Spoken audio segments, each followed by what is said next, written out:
Cerita dibuka dengan memperlihatkan Guang Ik dan juga Miho yang sedang berjalan menuju ke tempat sparring. Saat itu, Guang Ik penasaran dengan kekuatan sebenarnya dari manajer tim yang dikenal sebagai orang terkuat di perusahaan ini, sang blender yang mempunyai kemampuan bertarung tingkat S. Tak berselang lama, terlihat jelas kalau Guang Ik dan juga manajer sudah siap untuk bertarung. Di saat itu, Jong Ah memperingatkan manajer untuk tidak membuat Guang Ik menjadi idiot. Miho pun juga berkata pada Guang Ik untuk bertahan saja sebisa mungkin dan tidak bertingkah sembarangan. Setelah semua bacotan itu, manajer pun langsung memandang rendah Guang Ik dan menyuruhnya untuk langsung menyerang saja. Oh, tentu saja. Guang Ik pun langsung maju dengan cepat ke hadapan manajer dengan postur boxingnya. Dan setelah melihat kesempatan, Guang Ik pun langsung menyerang menggunakan jab, kemudian mengkombinasikannya dengan hook. Tetapi, itu semua dihindari dengan mulus oleh manajer. Karena semua serangannya tak ada yang kena, manajer pun mengejek Guang Ik yang tidak dapat menggoresnya. Tentu, Guang Ik mengerti kalau itu cuma pancingan, jadi dia tetap tenang dan berusaha untuk mendaratkan satu serangan saja. Guang Ik memiliki rencana untuk mengecoh manajer dengan membiarkan pertahanannya selemah mungkin. Dan di saat manajer terpancing, dia akan langsung menyerang titik lemah manajer dengan tinjunya. Tak disangka, bukannya manajer, tapi Guang Ik lah yang terkena serangan fatal, tepat di kepala dan tangannya. Di saat itu, otak Guang Ik seperti tidak merespon tubuhnya, dan dia pun mulai kehilangan keseimbangan, akibat serangan dari manajer yang tepat mengenainya tadi. Guang Ik saat itu seperti mengingat rasa sakit ini, karena dia sudah pernah merasakannya sebelumnya, dan itu merupakan rasa sakit dari tinju ibunya dulu saat mereka sparring.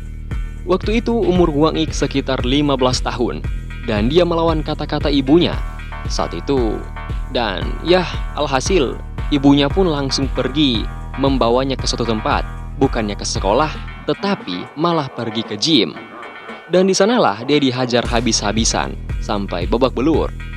Guang Ik tidak menyangka kalau dia akan merasakan pukulan ini dari orang lain selain ibunya. Dan orang yang memukulnya merupakan orang yang paling membuatnya kesal selama dia bekerja di sini.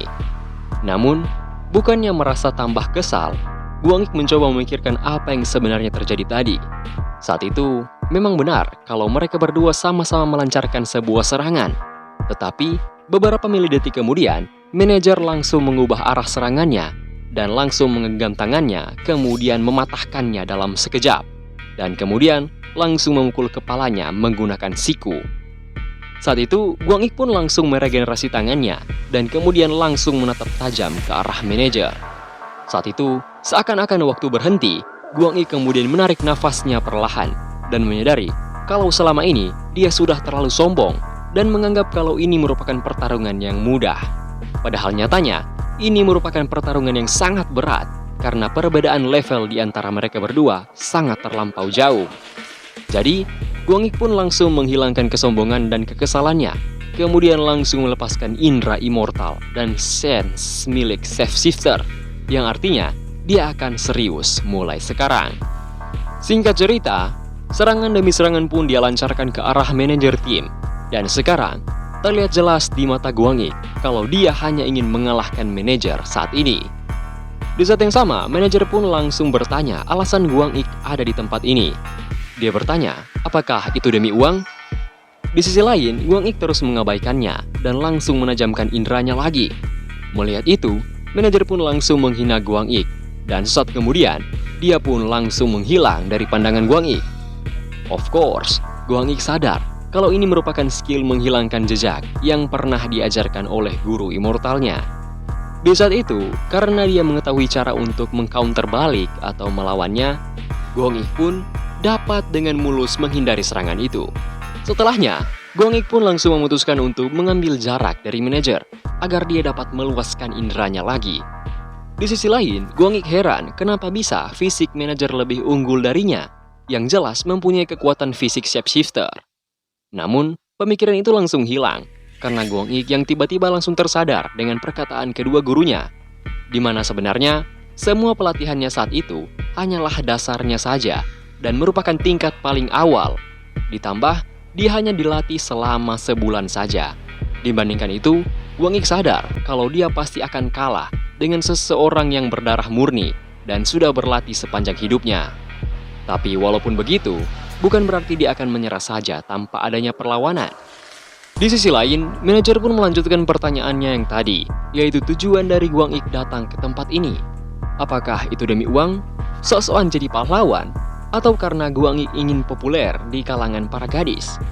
Kalau itu yang dia inginkan, lebih baik dia tidak datang kemari dan jadi artis saja. Setelah mendengarnya, Guang Ik pun langsung kehilangan kontrol emosinya dan langsung dengan brutal menyerang manajer. Dan pada saat dia meluncurkan serangan berikutnya, manajer pun langsung menghilang lagi dan secara tiba-tiba muncul dari sisi kirinya, kemudian melukai mata kiri Guang Ik. Namun, manajer pun lengah di saat-saat terakhir dan akhirnya Guang Ik dapat memojokkan manajer dan dengan menggunakan fisik kuatnya, Guang Ik pun berniat untuk meremukkan manajer dengan seluruh kemampuannya. Tentu, di sana manajer kesakitan karena perlahan badannya diremukkan oleh Guang Ik, seakan seperti dilindas oleh sebuah mobil. Saat itu, di dalam kepala Guang Ik hanya terpikir satu hal, yaitu menghancurkan orang ini dengan kedua tangannya. Namun dengan tiba-tiba, Guang Ik langsung jatuh pingsan di hadapan manajer. Setelahnya, salah satu karyawan kemudian bertanya, kenapa manajer harus menggunakan teknik kuat itu hanya untuk melawan seorang pemula? Manajer tim pun berkata, kalau dia tidak memakainya, mungkin dia yang akan terbaring di tanah sekarang. Di sisi lain, karyawan lainnya kemudian berkata kalau newbie killing kali ini sangat seru. Newbie killing, seperti namanya, hal tersebut merupakan tradisi dari tim 3, di mana para senior akan membuat junior terbaring pingsan di tanah untuk membuat mereka sadar akan sesuatu dan menghilangkan kesombongan mereka. Bersama dengan itu, manajer heran karena fisik Guang Ik yang dapat bertahan, bahkan setelah tangan dan tulang rusuknya patah, di mana kondisi itu sangat buruk untuk bertarung. Di saat itu, manajer meminta Jong Ah untuk membawa Guang Ik ke ruang perawatan karena dia akan pingsan kurang lebih setengah hari. Tapi saat itu, dengan tiba-tiba Miho kemudian mengajukan diri kalau dia saja yang akan membawa Guang Ik ke dalam ruang perawatan. Setelahnya, Jeong Ah bertanya tentang performa Guang Ik dalam pertarungan tadi. Manajer saat itu kemudian terdiam dan berpikir kalau Guang Ik ini dapat merasakan dan menghindari penyembunyian indera atau penyembunyian jejak miliknya. Bahkan, dia juga dapat melawan balik di saat situasinya memburuk. Jujur, Guang Ik ini sangatlah hebat karena dia memiliki sebuah potensi, kemauan, dan semangat bertarung di luar akal sehat. Singkatnya, Guang Ik itu monster. Bahkan manajer meragukan kalau Guang Ik ini hanyalah seorang darah campuran yang lemah. Tentu, manajer mengatakan hal ini bukan tanpa adanya dasar. Dikarenakan, mau dilihat dari manapun, cara bertarung Guang Ik ini merupakan cara bertarung yang sangat terlatih. Seakan-akan, Guang Ik sudah tumbuh di medan yang kejam dan terus-menerus tumbuh dengan cara dihajar dengan sangat keras. Manajer juga berpikir kalau tadi yang dia lawan seperti bukan seorang anak baru, sampai-sampai dia harus menggunakan teknik mengacaukan indera, yang bisa dibilang merupakan salah satu teknik tingkat tinggi. Di saat yang bersamaan, Jeong Ah pun memanggil manajer yang saat itu sedang terdiam dan belum menjawab pertanyaannya. Saat itu, dia melihat tatapan dari semua karyawan yang ada di sana, dan kemudian langsung pergi dari tempat itu, sambil menyuruh mereka untuk membawa Guang Ik ke ruang perawatan. Di sisi lain, manajer mendengar kalau Jeong Ki-nam tak dapat menghindari bahkan bertahan lama melawan tim manajernya. Tapi, Guang Ik ini sangatlah berbeda, karena dia bahkan menggunakan 3 teknik immortal untuk melawan seorang bocah baru, yaitu si Guang Ik.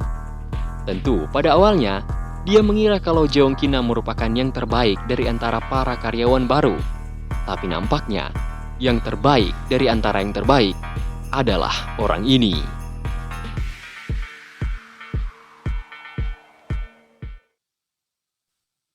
Cerita berlanjut di dalam ruang pertemuan di mana para karyawan baru sedang melaksanakan latihan. Saat itu terlihat jelas kalau Johan sangat kecapean karena terus disibukkan oleh pekerjaan. Jadi dia memutuskan untuk tidur saja di dalam sana. Dia juga sudah dapat sedikit mengendalikan inderanya, jadi dia dapat tidur dengan tenang. Di tengah-tengah situasi itu, Guang Ik pun tiba-tiba muncul di sana dan langsung mengambil tempat duduknya. Situasi di dalam ruangan yang tadinya cerah mendadak berubah menjadi sangat senyap setelah Guang Ik masuk ke dalam ruangan itu. Tentu, semua orang di sana langsung memperhatikan Guang Ik yang saat itu nampak sedang tenggelam dalam pikirannya. Saat itu, Guang Ik sedang mengingat kembali pada saat dia bertanya pada manajer mengenai teknik terakhir yang membuat dia pingsan. Karena mendengar pertanyaan Guang Ik, manajer pun tersenyum lebar dan memperhatikan Guang Ik yang saat itu terlihat sangat penasaran sambil sedikit mengejeknya. Dengan sifat manajer, dia tentu saja akan meledek Guang Ik karena dia kalah dalam duel sebelumnya. Dikarenakan hal itu, Guang Ik merasa kesal dan memutuskan untuk pergi saja dari sana. Tapi manajer pun memanggilnya dan berkata kalau Guang Ik sendirilah yang akan memikirkan jawabannya. Dan yang lebih penting, dia menyuruh Guang Ik untuk membuat jawabannya dalam bentuk laporan dan menyerahkan itu kepadanya segera. Manajer berkata kalau Guang Ik itu harus memikirkan teknik yang membuat dia pingsan di saat terakhir tadi. Tentu saja, Guang Ik tidak boleh meminta bantuan dari siapapun untuk mencari tahu hal itu. Dan jika Guang Ik merasa tidak mampu atau tidak senang, dia bisa saja pergi dari tim ini dan masuk ke tim lain yang menurutnya lebih pantas atau lebih bagus. Untuk itu, Guang Ik harus memutuskan hal tersebut secepatnya. Sementara Guang Ik memikirkan hal tadi, pelatihan tersebut sudah dimulai dan mereka sudah masuk ke dalam pembahasan tentang beberapa materi. Di sisi lain, terlihatlah Guang Ik yang sedang berpikir keras tentang teknik yang membuat fisik shapeshifter miliknya pingsan dengan satu pukulan. Guang Ik berkata kalau dia merasa seperti mengangkat batu besar pada saat menahan manajer di duel tadi. Tapi, hal terpenting yang ingin Guang Ik ketahui adalah dengan apa manajer memukulnya hingga pingsan. Dia sangat bingung karena tidak mungkin manajer dapat memukulnya di situasi di mana tubuh dan tangannya sepenuhnya terkunci. Sementara Guang Ik berpikir keras untuk mencari tahu hal yang sebenarnya terjadi, pembahasan sudah sampai pada sesuatu yang disebut Oracle Project atau proyek peramal, di mana itu merupakan sebuah sistem untuk memprediksi masa depan. Tapi sekarang itu sudah berhenti dan digantikan oleh tim analisis yang sekarang ini. Di saat itu, Miho melontarkan sebuah pendapat yang menyatakan kalau dia setuju dengan kehadiran Oracle atau para peramal. Pemberi materi kemudian berkata kalau Oracle memanglah nyata dan mereka semua berpendapat kalau masa depan sangat gampang berubah. Menurut mereka, masa depan itu dapat berubah tanpa batas. Jadi, menentukan titik waktu tertentu dapat melahirkan sebuah masa depan turunan. Miho juga berkata bahwa memprediksi masa depan akan sia-sia. Tapi, jika hanya beberapa orang yang menyadari hal tersebut, prediksi itu kemungkinan akan benar. Pemberi materi kemudian berkata kalau kata-kata Miho itu benar, karena dulu mereka juga menggunakan itu sebagai dasar dari Oracle Project. Tapi pada akhirnya sama saja, mereka tetap gagal. Dan alasan kegagalan mereka sebenarnya sangatlah sederhana, dan itu adalah otak manusia. Singkatnya, pemikiran dari dalam otak manusia tak selalu benar. Jadi mereka melihat ke dalam otak dari manusia yang mempunyai kemampuan melihat masa depan. Di dalamnya ada banyak sekali yang mempercayai suatu hal yang mereka anggap dapat terjadi. Tapi sebenarnya itu tidak benar. Namun, terdapat banyak juga prediksi yang terlihat masuk akal, padahal nyatanya tidak benar juga, yang menyebabkan mereka tertipu, dan alhasil Oracle Project gagal total. Dikarenakan kegagalan itu, mereka akhirnya mengambil kesimpulan kalau apa yang dipercayai oleh seseorang berdasarkan dugaannya dapat sepenuhnya menipu pandangan mengenai sesuatu yang sebenarnya benar-benar terjadi. Dan itulah yang biasanya manusia sebut sebagai kesalahpahaman. Setelah mendengarnya, mendadak Guang Ik menyadari sesuatu hal. Guang Ik ingat dengan perkataan guru immortal mengenai dasar-dasar dari teknik penyembunyian jejak. Dan itu merupakan tipu muslihat. Indra para immortal itu sangatlah unik dan penting. Jadi untuk melawan itu, diharuskan untuk mencegah informasi terdeteksi oleh immortal. Tentu, semua itu benar. Tapi, bagaimana jika dia menggunakan teori tadi, tapi secara terbalik? Di sana, Guang Ik akhirnya tahu kalau kebalikan dari teori itu dapat membuat sebuah informasi palsu masuk ke dalam indera sensitif para immortal. Kalau kalian masih belum mengerti, gini teorinya. Di saat duel tadi, Guang Ik kan mengunci tubuh dan tangan dari manajer. Ya, memang benar itu terjadi. Tapi, itu terjadi menurut yang Guang Ik pikirkan atau yang Guang Ik rasakan. Namun nyatanya, Guang Ik sebenarnya hanya mengunci tangan kiri manajer, dan manajer membuat informasi palsu, seolah-olah Guang Ik mengunci kedua tangannya. Dan alhasil, manajer memukul belakang kepala Guang Ik dengan tangan kanannya dan membuat Guang Ik pingsan dengan satu serangan. Setelah mengetahui semua itu, Guang Ik pun langsung menghilang dari hadapan mereka semua, sehingga membuat pemberi materi keheranan, karena dia tidak sadar kalau Guang Ik sudah menghilang dari pandangannya sedari tadi. Cerita berlanjut pada Guang Ik yang kembali ke ruangan tim untuk membuat laporannya, karena semua jawaban akhirnya dia telah ketahui. Tapi, Guang Ik heran, bagaimana bisa manajer memprediksi masa depan di mana dia akan dikunci oleh Guang Ik, sehingga dia dapat menipu indera milik Guang Ik. Kalau kita melihat atau menyatukan semua penggalang informasi, akan diketahui bahwa manajer telah menduga semuanya akan mengarah kemana dan sudah mempersiapkan itu sedari awal, sehingga dia dapat menang dari Guang Ik dengan menggunakan satu pukulan saja. Sementara Guang Ik memikirkan hal itu, tiba-tiba dia menyadari kalau ada sesuatu yang mirip dengan memprediksi masa depan, dan itu adalah intuisi atau insting. Tentu saja, hal tersebut akan secara otomatis dimiliki oleh seorang veteran yang telah melewati pertarungan hidup dan mati dalam waktu yang sangat lama. Jika dilihat dari pandangan normal, tentu Guang Ik belum bisa menggunakan kemampuan intuisinya, karena dia belum memiliki pengalaman bertarung nyata. Tetapi, bagaimana jika dia memanfaatkan intuisi seorang immortal veteran untuk menipu sang veteran itu sendiri?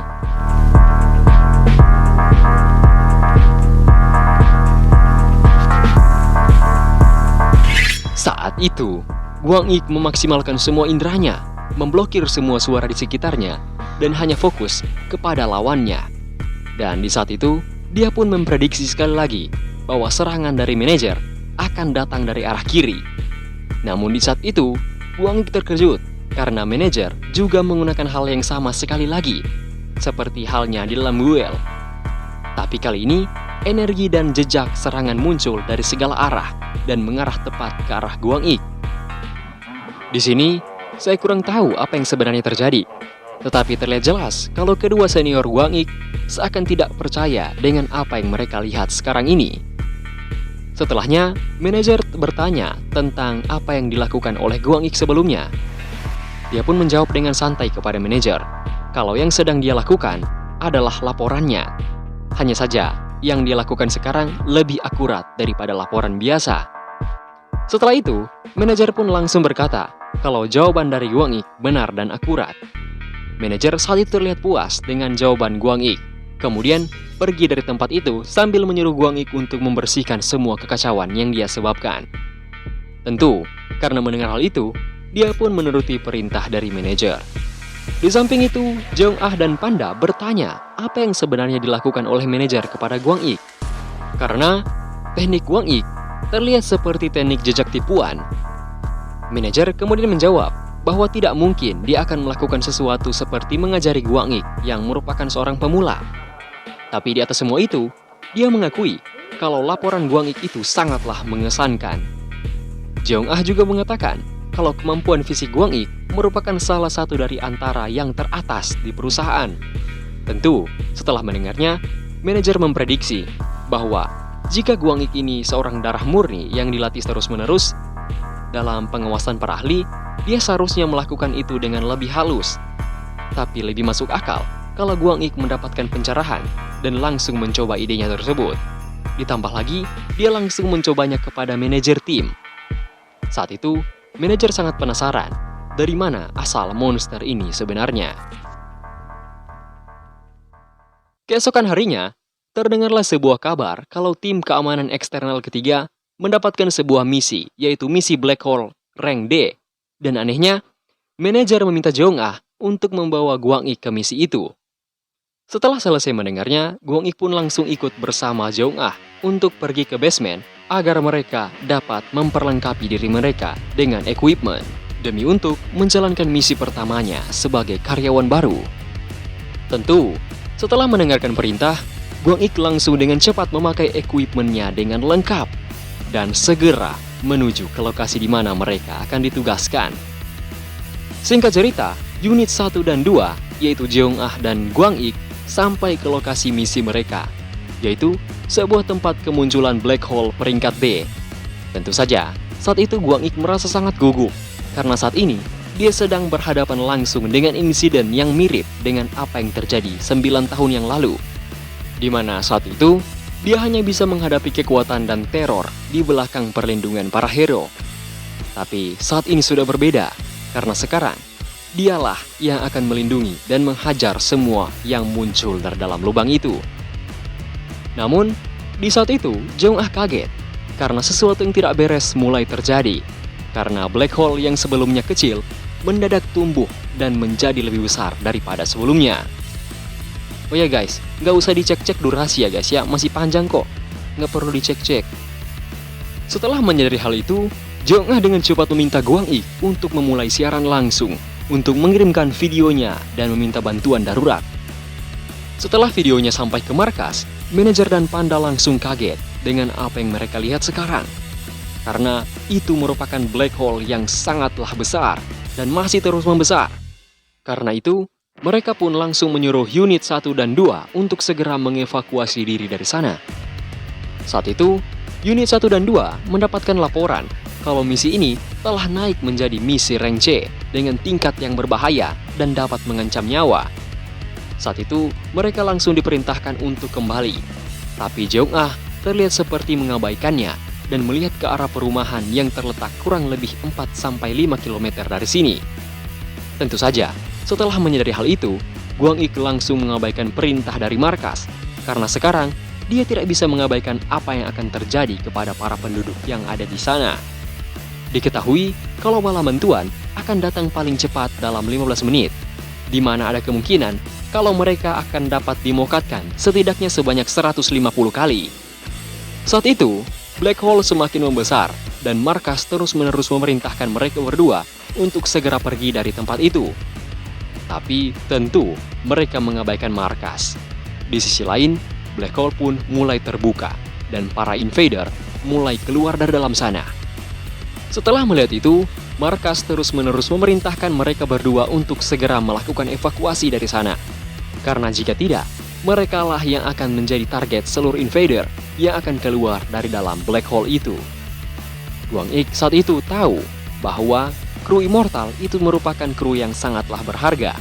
Jadi, perusahaan pasti tidak akan menyamakan nyawa kru immortal dengan nyawa warga sipil.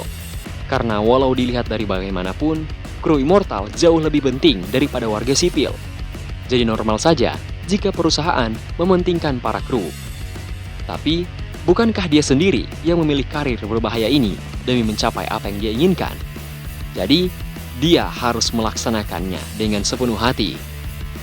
Saat itu, manajer kaget karena unit 1 dan 2 memilih untuk bertarung dan membahayakan nyawa mereka daripada mengorbankan warga sipil. Namun, sesuatu yang aneh tiba-tiba terjadi karena Gwang-ik berkata kalau suara dari siaran langsung mulai tidak jelas dan siaran pun langsung mati. Kembali ke unit 1 dan 2, mereka berdua saat itu sedang memberikan perlawanan yang sangat sengit kepada para invader yang mulai menerobos keluar dari black hole. Di saat itu, Gwang-ik khawatir karena tadi mereka hanya membawa 2 pistol dan amunisi yang secukupnya, karena mereka mengira kalau para invader yang akan keluar tidak akan lebih dari 10 ekor. Namun sekarang, black hole-nya sudah menjadi wavefront, yang artinya invader yang akan keluar paling kurang adalah ratusan ekor. Dikarenakan hal tersebut, Gwang-ik mulai berpikir apa yang harus dia lakukan di situasi yang sangat-sangatlah berbahaya ini. Tak berselang lama, Gwang-ik pun akhirnya menemui situasi yang paling buruk, yaitu dia hanya memiliki 1 magazine terakhir, yang artinya kalau itu merupakan 17 peluru terakhir miliknya. Dikarenakan hal itu, Gwang-ik pun langsung menanyakan kepada Jeong-ah apakah dia memiliki sebuah rencana. Jeong-ah memang memiliki rencana, tetapi sepertinya rencana itu sangatlah buruk. Di sisi lain, peluru terakhir pun selesai ditembakkan, dan para invader langsung menargetkan Gwang-ik yang sudah kehabisan peluru.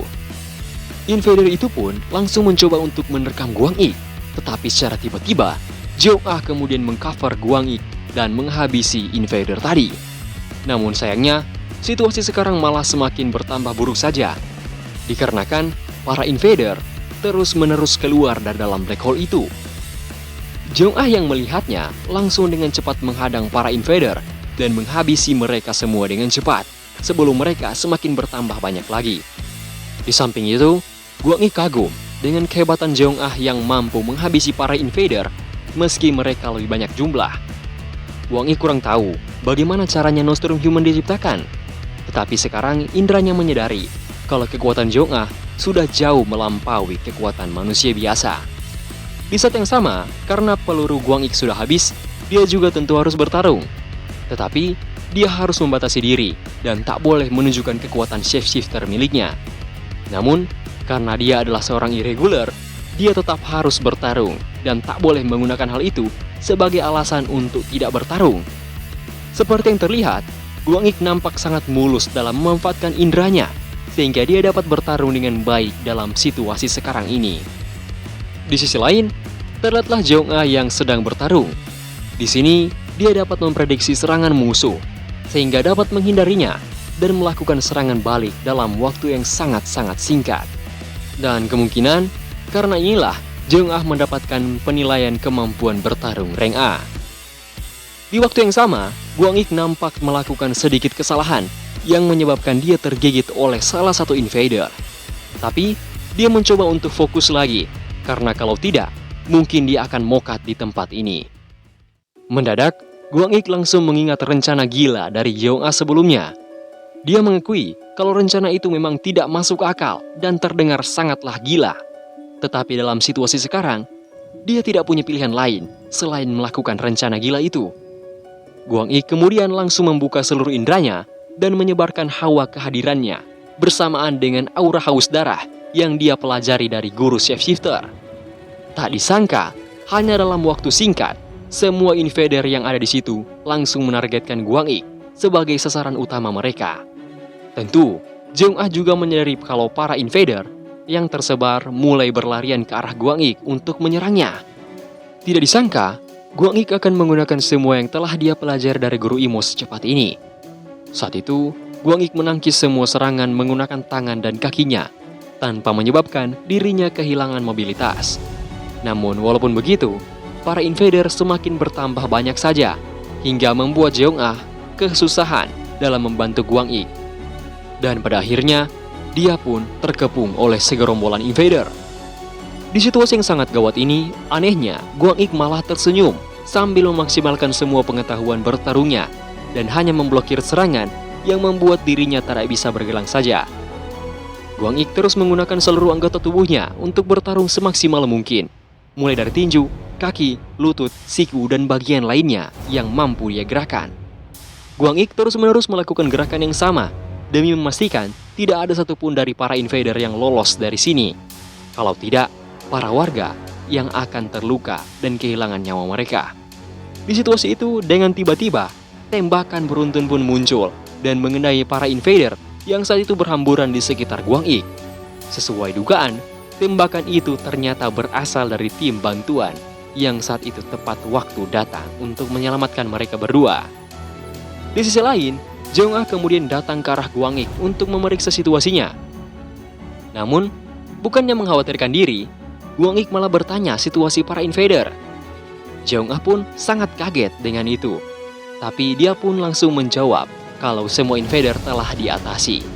Mendengarnya, Guang Ik pun terdiam sejenak dan kemudian tersenyum bersamaan dengan tubuhnya yang perlahan-lahan jatuh di tengah-tengah bangkai para invader.